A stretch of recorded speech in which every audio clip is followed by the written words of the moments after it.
Hey everyone, I figured it would be a great time to do a video on if you have your Earth and Space Science final this week or the Regents, here's exactly what I personally would do to study. I kind of made a little video about that. So that's what we're going to talk about today. So this is my recommendations from me.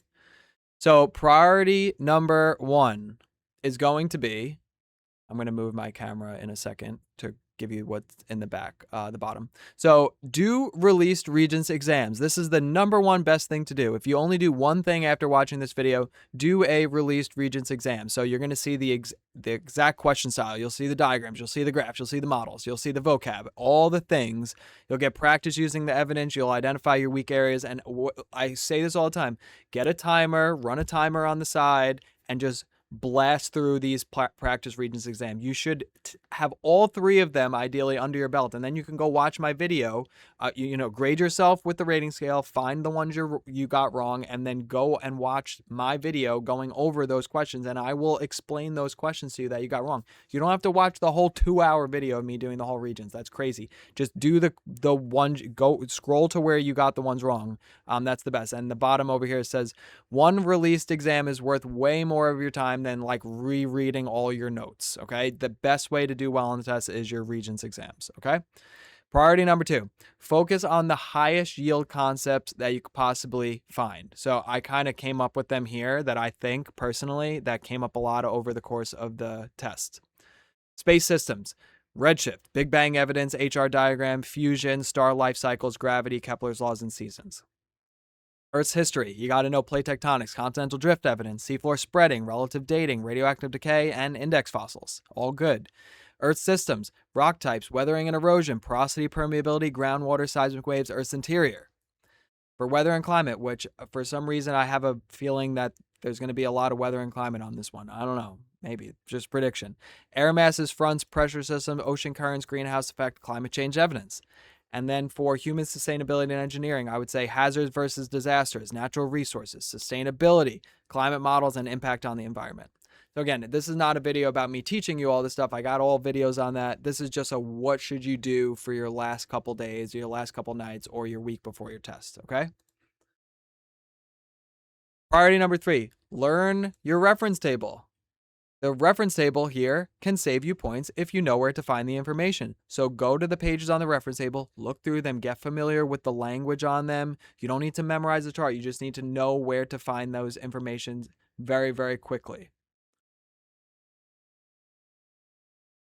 There, now you could see without me being there. Oh, there. I'll just be floating here without the background. That's great.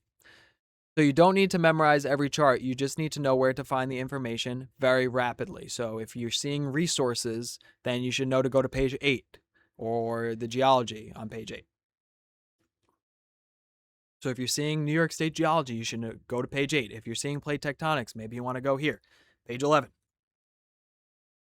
Priority 4, learn how to read graphs. Super duper important. What are trends? What overall pattern is happening? So look for direct relationships, inverse relationships, cyclic relationships. Look for a rate of change. Look for steep slope. Look for gentle slope. Look for flat lines. Look for evidence. What is the graph showing? Look at all your labels. Look at all your titles. Look at all your units. You got to know how to read the graphs. So don't memorize numbers. Learn how to interpret patterns. I have a video on 115 essential Earth and space science graphs. Go check out that video. They'll go through a lot of graphs that might be really, really helpful for you to watch. Priority number 5, the night before. This might be the most important slide. Get sleep. Don't stay up till 4 o'clock in the morning watching videos. I know the test is kind of later in the day, which is good. So you could sleep, you could have a nice breakfast. So tired brain makes careless mistakes. Number 2, bring what you need. Bring a calculator. You can't have a graphing calculator. So regular calculator, scientific calculator, pencils, pens, bring a highlighter. Super important. Bring a yellow highlighter. Studies show that yellow works better for focusing. So bring a yellow, bring a water bottle, have all that ready to go. Prioritize your study methods, pinpoint your high efficiency tactics. So if it's the night before, if you still haven't done a practice Regents, do your practice Regents. Please do not save that for the night before. Just do it right now. If you don't have a practice Regents under your belt, go on the New York State website or go on Google, type in Earth and Space Science practice Regents exams. There's 3 as of me taping this video, okay? So do your most efficient things. By this point, you should know your study method that works the best for you. Do that thing. And then any final point that I have right now, if you only have a few hours left, don't be panicking. Watch a quick review video, maybe on my channel that you haven't watched before. Call up a friend, FaceTime a friend, whatever. Talk to them about what they're most worried about or what they need to work on. And then maybe you could teach each other a couple things the night before or the morning of, whatever it is. You know, if it's the morning of, maybe while you're eating breakfast, have a video on or listen to something, do a little practice test or have a study guide in front of you, something like that. Just a little bit. Shouldn't be any crazy studying happening the morning of. Remember, the students who do best on this exam usually aren't the students who memorize the most facts. They're the students who read well, use the evidence, use the reference table, and avoid careless mistakes as best as you can, okay? It's a 3-hour test. It's like a war of attrition, meaning you're just going to have to focus for as long as humanly possible, the most accurate you can. It's not going to be easy to read that much in 3 hours, but you got this. You're going to do great. And if you have any questions, leave them in the comments below. Let me know how you do on the test. I'm looking forward to it, and I'm as excited and / anxious and all the things just as much as you are. I can't wait to see it.